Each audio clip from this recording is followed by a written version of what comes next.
G'day guys, this is Outback Trekking, and in this episode of the GQ build, we're taking out the fuel tank, patching her up and slapping her back in.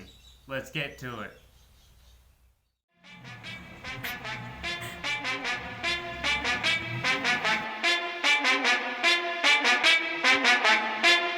Let's go.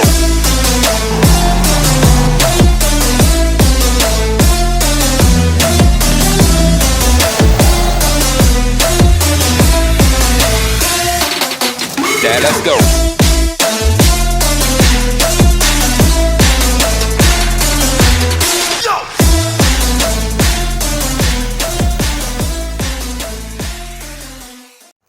So as I mentioned before, the Maverick has a hole in the fuel tank.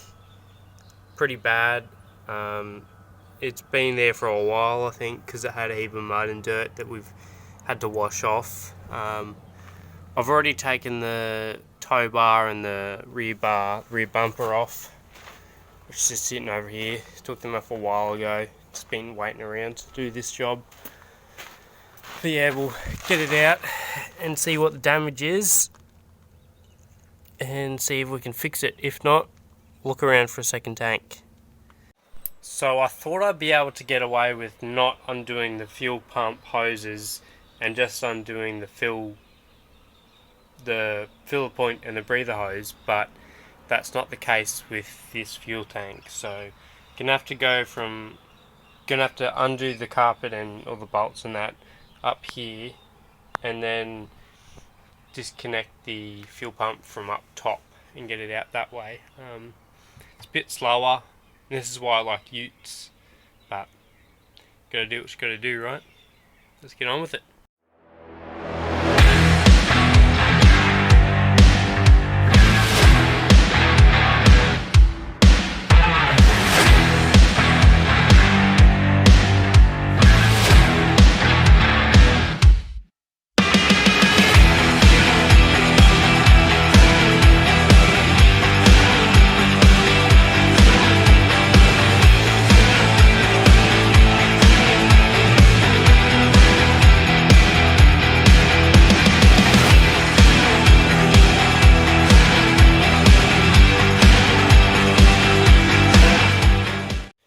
And there we have it, one old as crusty, muddy fuel pump, or whatever you want to call it down there.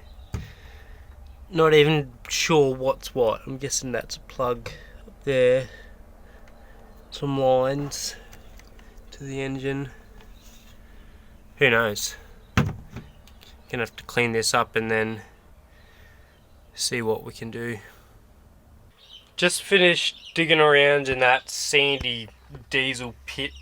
Found the plug, managed to disconnect it, and we've disconnected the two fuel lines. One's to put in, one's return, and we've labelled them. Even though the barbs are different sizes, we've still labelled them on the fuel line there, and we have scratched it into the top of the fuel pump there, because we are going to clean that.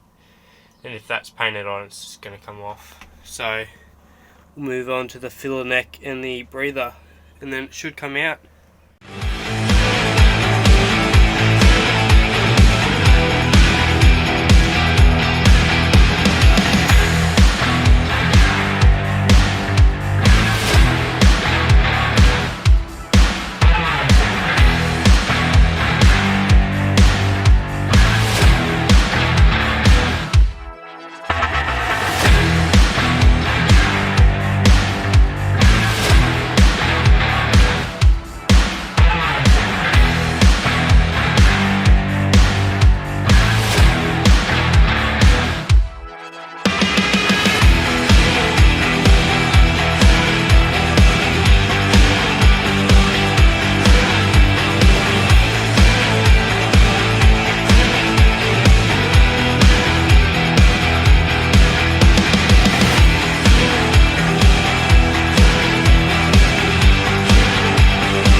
So kind of just realised probably should have siphoned the fuel tank out before I did this.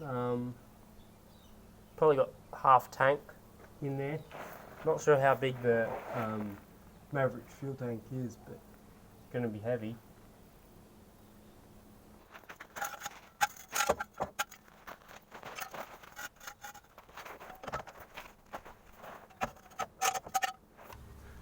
Still can't see. Yeah, righto. So up there, you can see Bowser, not the Bowser, the fill point, and some other hoses up there for the breather and that. Gotta take them out so we can get the fuel tank out.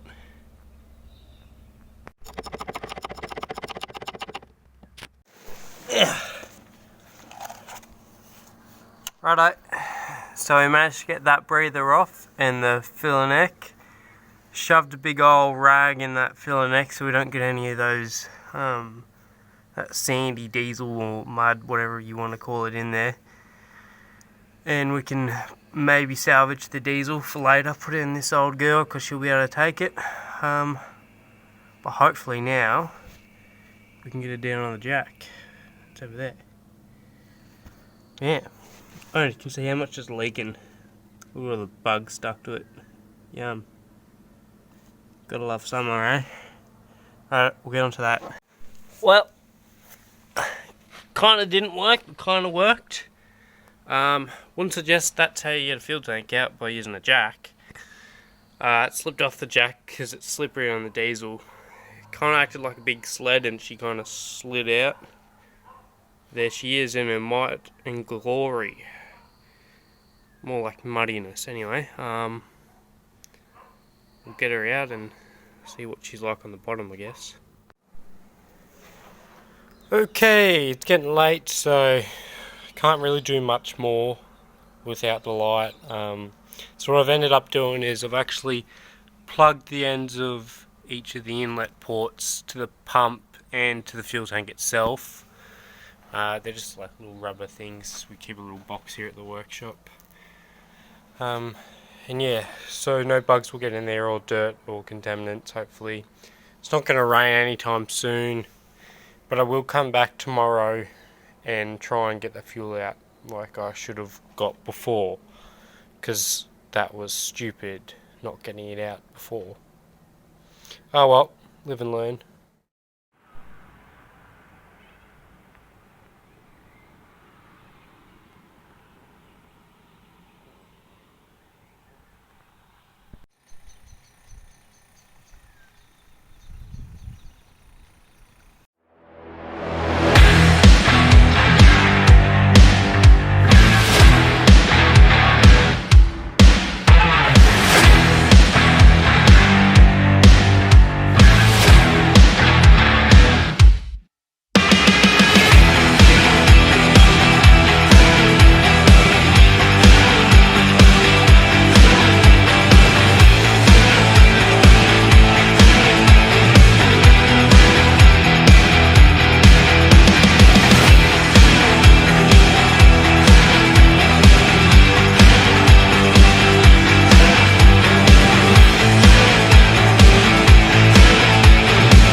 just finished cleaning off the fuel tank here. It's about 8:20. Did the guard as well. Degreased it all so it's all nice and shiny. All the grease is gone. There's a little bit here, but not too much to worry about. Got a beautiful sunset happening over there. Anyway, might take the sender out tonight. Have a look in there. Looks like someone's been playing around with it before. Got a bit of Siliflex here, or silicon, if the camera wants to focus. There we go. But yeah, so someone's patched it up. You can see they've stripped a screw here. So I'll take it out, see if we got any water or if there's any dirt in there anyway. May as well clean it while we got it out, and then might call it a night for that one. But yeah, coming along good so far. Pretty happy of how clean that came out compared to what it was. Righto, we got the sender and float out, and as you can see, it is perfect inside. No rust or anything. We got a tiny bit of dirt there and over there, and there's something way down the back there you might be able to see. Nope, can't get the camera angle. Anyway, I did find this on the sender though. Someone's taken it out. They've siliconed the whole top gasket, if I can get it out of the box. The whole top gasket's been siliconed around. As you can see, it's pretty dirty. That's the sender there with the little electrical signals on the little float. Sorry, the float. And someone's extended the pipe with this other bit of pipe. If this will focus. Focus. Focus. Or not. Anyway, they've done a dodgy and extended it so it picks up the fuel at the bottom. Right at the bottom of the tank. Yeah, don't know whether I'm going to leave that on there or not, or what happens. I guess we'll see. I'll clean that up inside, get those bits out first, and we'll see what happens.